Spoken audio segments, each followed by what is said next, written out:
Программа правительства Москвы по поддержке общеобразовательных организаций с обучением на русском языке за рубежом реализовывается правительством Москвы на всем постсоветском пространстве. В 2017 году Московским культурно-деловым центром «Дом Москвы» в Сухуме по этой программе была реализована субсидия по приобретению и поставке мобильного лабораторного комплекса для изучения естественных дисциплин физики, химии, биологии в различные школы Абхазии. С помощью такого оборудования, который полностью обеспечен всеми приборами, реактивами необходимыми, пробирками, стеклом, все то, что нужно для опытов. Все это оснащено, данное оборудование всем этим оснащено. И плюс эта лаборатория, она как бы соединяется с компьютерными технологиями. И все то, что может, проводить занятия преподаватель, все это переходит на компьютеры к ученикам, и весь класс может участвовать в таком интересном обучении. Благодаря проекту, стартовавшему в Абхазии в 2017 году, столичной 14-й школе имени Чехова уже была оказана помощь в оснащении класса по химии. Тогда в рамках данной программы был приобретен лабораторный стол для учителя. И вот теперь в школе появился и доукомплектованный лабораторный мобильный комплекс по химии и физике. Следует отметить, что на днях аналогичное оборудование было передано и Сухумской 6-й школе имени Комарова. Когда преподавание проводит учитель и ученики не могут за этим повторять, то, конечно, этот эффект еще очень слабый. Поэтому в этом году мы к столу преподавателя, который оснащен всеми приборами и оборудованием, мы поставили три стола для учащихся. Теперь этот комплекс работает полноценно.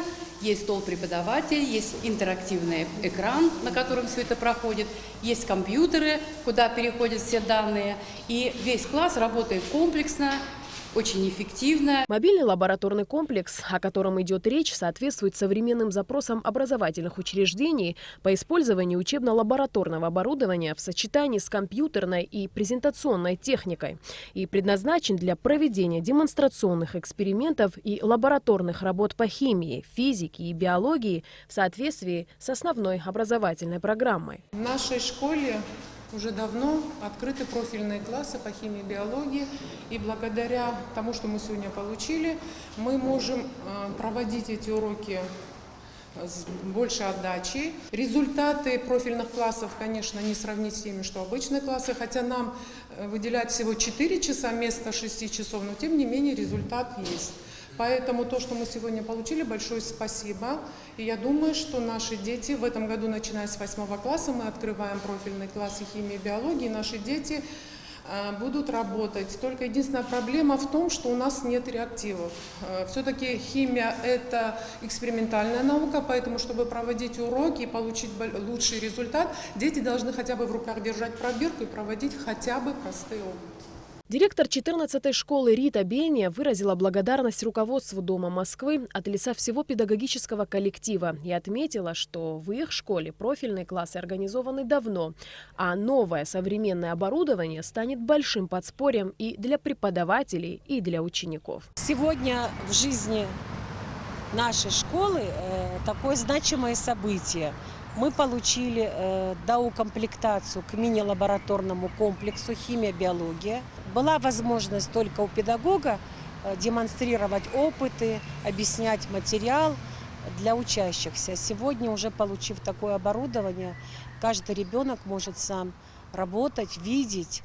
Это новейшие технологии. Хочу я выразить большую благодарность от всего нашего коллектива, от коллектива не только педагогического, родительского и ученического, Баутиной Зое Александровне, всем сотрудникам, которые работают в Доме Москвы, потому что мы в тесном контакте с ними уже давно работаем. С 2013 года Московский культурно-деловой центр «Дом Москвы» также проводит акцию по оснащению общеобразовательных школ Абхазии компьютерной техникой. На эти цели уже потрачено около 20 миллионов рублей. Что касается программы по поддержке организаций с обучением на русском языке за рубежом, то в 2019 году сухумским школам было передано оборудование на сумму 4 миллиона рублей.